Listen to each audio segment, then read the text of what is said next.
जय हिंद दोस्तों, युगचरण चैनल में आपका हार्दिक स्वागत है। यदि आप इनके व्यूअर हैं तो आपके सामने आज एक सैनिकों का मुद्दा है। आपको कमेंट्स करना पड़ेगा, क्या सैनिकों को टोल प्लाजा पर रियायत मिलनी चाहिए, छूट मिलनी चाहिए, और ये छूट इस सरकार ने बंद कर दी। तो आपकी पहली प्रतिक्रिया मैं रखना चाहता हूं, और इसी से नाराज हैं आज हमारे सैनिक और पूर्व सैनिक। और पूर्व सैनिकों ने गडकरी जी, जो कि आप कैबिनेट मिनिस्टर हैं, उनसे मुलाकात की और गडकरी जी ने भरोसा दिलाया कि नहीं, आपके साथ न्याय होगा।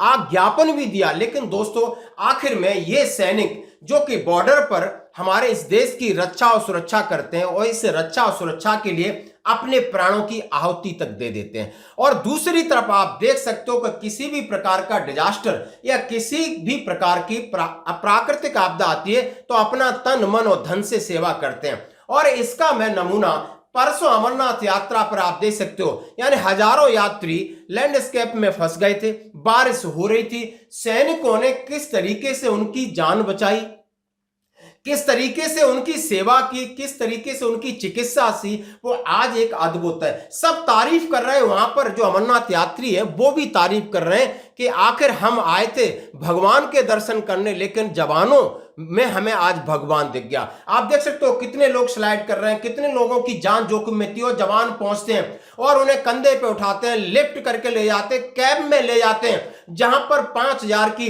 500 लोगों की कैपेसिटी थी, उनके सिर्फ 500 लोगों की यानी ये कर सकते थे, वो मैनेज कर सकते थे। मगर उन्होंने 2,500 से 3,000 लोगों को उन्होंने अपने कैंप में मैनेज किया है। आई थिंक मेरे हिसाब से तो ऐसे लगता है कि उन्होंने अभी तक खाना भी नहीं खाया होगा, बट हमको पूरी सेवा प्रोवाइड कर रहे हैं। मैंने तो उनके कैंप में मैं रुका हूँ, मैंने उनका टिफ़िन ऐसे हाथ में पकड़ के देखा है, उनका टिफ़िन वैसे के वैसे ही भरा है। I proud of you my Indian army.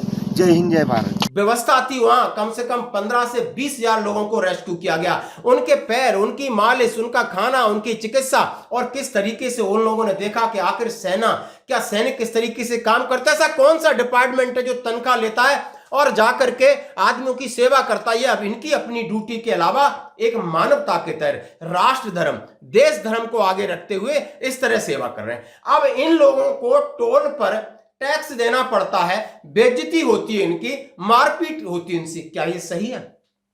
और वहीं पर आप समझ सकते हो कि एक नेता टोल पार करता है, 100 गाड़ियां पीछे उनके गुर्गों की लगी रहती हैं, उनके सपोर्टरों की लगी रहती हैं, या कहूं उनके चमचों की लगी रहती हैं। सबके लिए टोल खुल जाता है और उन्हें सलूट मार के टोल कर्मी खड़े रहते हैं। वहीं पर कोई पुलिस वाला निकल जाए तो उसके लिए टोल खोल दिया जाता है, लेकिन सैनिकों के लिए टोल, क्या यह सही है? मैं आपसे पूछ रहा हूं। आखिर इसकी एडवाइजरी से दुखी होकर के लोगों ने माननीय मंत्री गडकरी जी से मुलाकात की और प्रोटोकॉल के तहत परमिशन लिया, और गडकरी जी को क्या ज्ञापन दिया, उससे पहले मैं इनके नियमों पर विचार करना चाहता हूं। आखिर ये नियम क्या है? अब नियम का एक एक लेटर मैं अपने सैनिकों के सामने रखना चाहता हूं कि यानी क्या एग्जम्पशन है, आखिर वो कौन सा नियम है। बहुत सारे आपने पत्र देखे होंगे, एग्जम्पशन फ्रॉम टोल टैक्स, पूर्व सैनिकों के लिए टोल टैक्स लागू नहीं, इस तरह आपने देखा होगा। सैनिकों के लिए टोल टैक्स लागू नहीं, exemption of toll tax retired अफसर JCOR equivalent in respect of army, navy and air force, 24 मार्च 2022 का लेटर मैं आपके सामने रखूंगा, 23 का रखूंगा, फिर इनके साथ एडवाइजरी रखेंगे। लेकिन अभी जो नियम बना रखा है उसमें भूतपूर्व सैनिकों से पैसा लिया जाता है।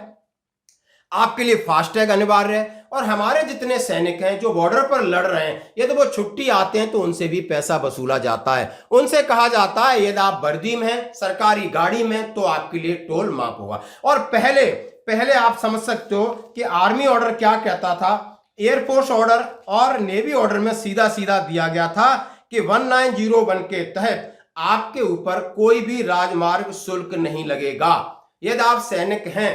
तो उन्होंने कहा अधिनियम 1901 के तहत जो बनाया गया था, जो कि नौसेना पर भी लागू होता है, भारतीय टोल सेना वायुसेना अधिनियम 1901 की धारा 3 के अनुसार सभी अधिकारियों, सैनिकों, वायुसैनिक सैनिकों, अधिकृत परिवारों के सभी सदस्यों को टोल का भुगतान करने से छूट दी गई थी।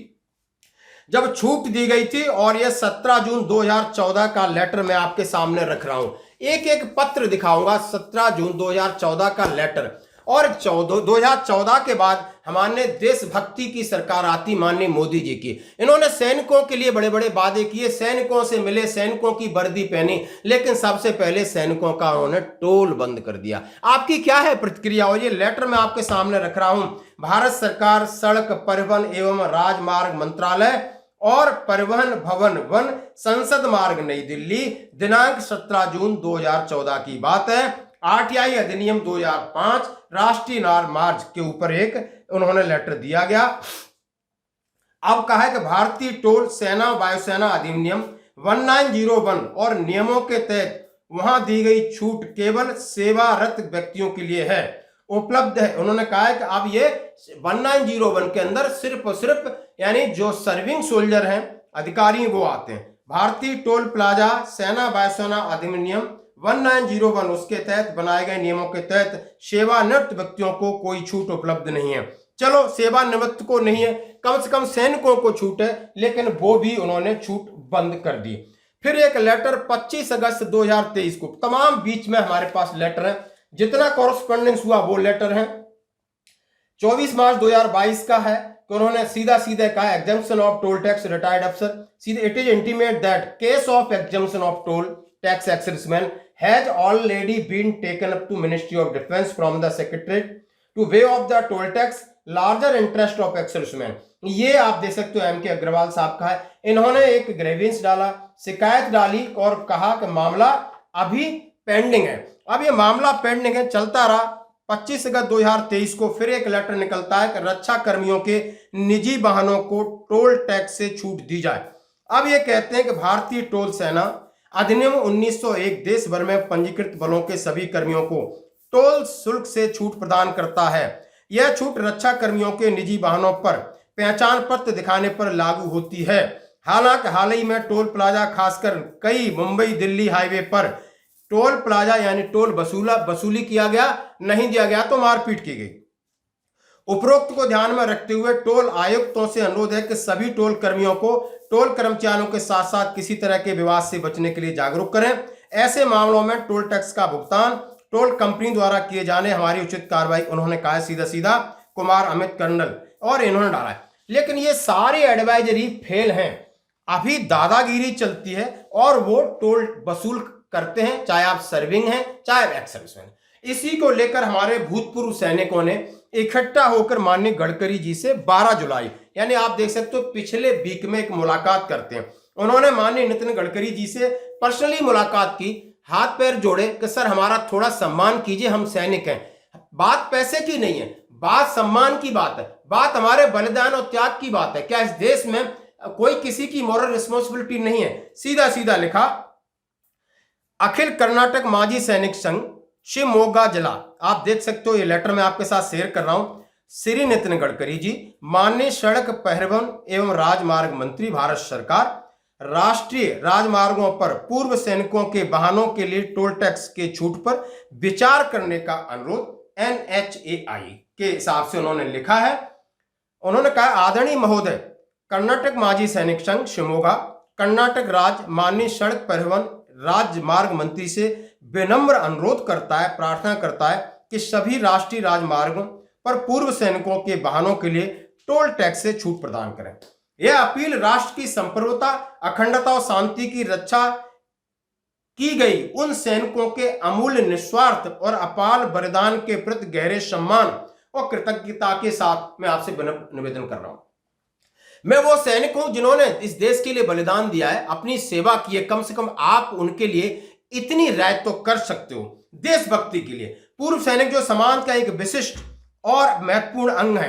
अक्सर आर्थिक तंगी तो रहती है, लेकिन जहां भी हम यात्रा करते हैं तो हमें इस तरीके की परेशानी उठानी पड़ती है।